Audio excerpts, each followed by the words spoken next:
So Azul's strategy is to focus on the Brazilian market. So we have been doing this. We built a company over the last 10 years, tapping into some markets that were underserved in Brazil. So we are the sole carrier in over 70% of the markets that we serve, and we have a dominant position in another 16%. So, and the strategy moving forward is to continue that. We like to dominate the markets that we fly into, because we believe that with that we can tap into markets that had not air serviced before, so provide a product to a lot of the Brazilian population that had no alternative whatsoever on how to fly. Some cities that we fly now, people had to take 6-10 hour buses in order to get to an airport. And in this way we believe that we foster business across the country. But also because on our point of view, we have more pricing power and we have a more sustainable business model. Moving forward this year, I would say our main focus is to change from an old generation aircraft to a new generation fleet of fuel efficient aircraft. So we are moving into the Airbus A320neos and the Embraer E2s. We are by far the company in Latin America with the highest number of next generation planes. By the end of this year, we're going to have almost 50% of our capacity coming from next generation planes. And this is important in twofold. One, they are more efficient, so we save money in fuel. It's also better for the environment. And the second point is that these aircraft, they have bigger capacity than the previous ones. So we, as Azul, grew a lot of the markets that we used to fly became too small. The plane became too small for the market. So we needed more capacity. And with these planes, we're getting more capacity with less cost. So it's kind of a no-brainer. And that's why we want to do this as quickly as possible over the next years. In Brazil specifically, we have a competitor going out of business at this moment. So Avianca Brazil is amidst a bankruptcy process. So, and that kind of changed the market. We used to have 4 big players in Brazil, ourselves, Gol, Latam, and Avianca. Right now, Avianca is moving out of the market. So in terms of competition, it's always better to have less players than more players. But what we want to have here, we of course want to take this opportunity and tap into some of the markets that used to be served by Avianca and increase capacity in them. But also we want to step into the Rio to São Paulo downtown airport market. This is a market that Azul has never been into, because Congonhas Airport is a constrained airport. And we want to take this opportunity that Avianca is leaving this market to step into that. It's one of the biggest markets in the world, this air bridge between Rio and São Paulo. And Azul got to where it got, being the largest airline in Brazil, despite not having a presence in São Paulo downtown airport. So I would say in terms of landscape right now in Brazil, given this opportunity, we want to tap into this market. The airline sector faces, of course, a lot of different challenges. As you said, oil price it's one thing. We had some years, the last 3 years, with a low oil price that is coming back again a little bit. But still, we believe that we are in a new order in terms of oil. So especially the shale production, we are not going back to over $100 barrel oil.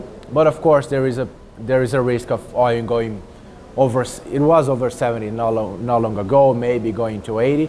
So the way we try to protect our business is by doing some hedges, always looking forward, but hedging part of our fuel consumption.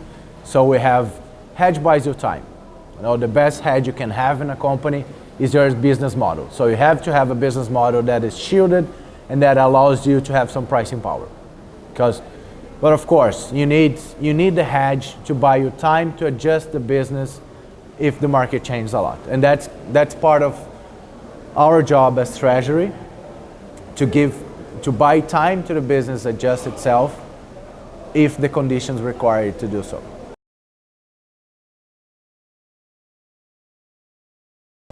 You mentioned the miles. Miles is an alternative to capitalize on, because it has a lot of value for the airlines. So in Brazil, two of our competitors spun off their mileage programs, and they had an IPO for this, and it was a great source of cash for them. Problem is it's fiscal inefficient in Brazil, so right now they're moving back into insourcing the loyalty inside the company. That's the model that we have. But still with that, I believe that there are some opportunities in the market on how to leverage that. One way you could think about is if somehow you can use them as collateral, because they are liquid. You know, the mileage points, they are sold to banks or the credit card acquirers. So they, of course, they have some value, and they have value beyond the airline. So if there's a way in the market for you to monetize this and give them as a security to a loan, it's a good way to drive yields down potentially. So this is one thing that maybe the market will move into that in the future. Other things, we're always looking at different sources of capital. Last year, actually very early this year, we closed the deal with OPIC, with Overseas Private Investment Company, which is a US government body, to finance engine overhaul for our Embraer fleet. And that was the first deal that OPIC ever did for an airline. And I believe in this sense, we kind of opened the road for some other guys to do that. We were able to do it because of the US angle, because Azul environmental policy is also GE, which is the service provider, strong environmental policies, and the nexus between US and Brazil that both we and GE have. But this is just one example on how we got to think outside of the box and look for different sources of investment, especially for CapEx.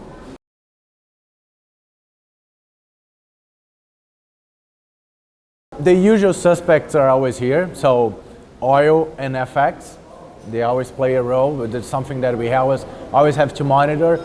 And in terms of FX, we try to protect our balance sheet to not have FX exposure. So all the working capital debt, it's in BRL, either issued in BRL or swapped to BRL.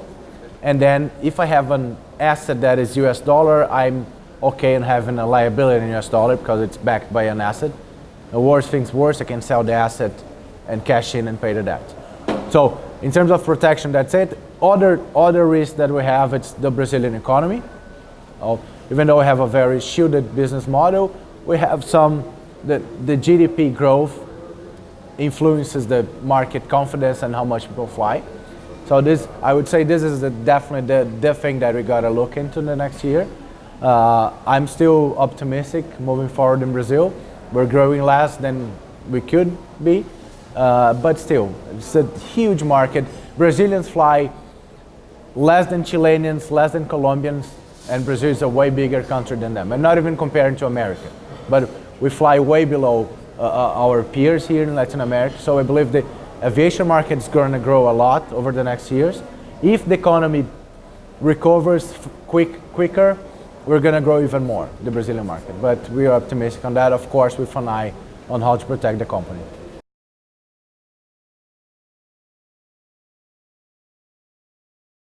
I was very glad to participate in the roundtable of this bonds and loans conference. It was great to see the perspective from some other guys from the industry, and I came out with some new ideas, especially you're saying one example that I will note here, Scania approach to environmental loans and how they're thinking the business got me thinking if we can do something on our fleet renovation on fuel efficient planes and maybe use that on the market. So, I mean, it's great to see how the other companies see the market and how they're approaching the market, and it's also really important to have this kind of discussions because it brings you a new perspective of things that if you're only amongst the guys from your business, only from the airline sector, sometimes you don't see other opportunities that are a little bit outside the box but are really key, really important to move the business forward. So, thanks for the invitation. The Bonds and Loan Conference, I've been here last year and again this year. It's one of the great conferences, I would say, in the sector. The level of the participants, both in the round table and in the panel that have participated in the other ones I saw, it's really high. I would even say I was punching above my weight on that.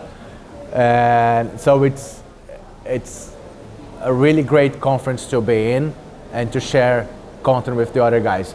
Not only in the panels, but also on the coffee, the break times, where you can have some very nice discussions with both the sponsors and other participants. So thanks for that.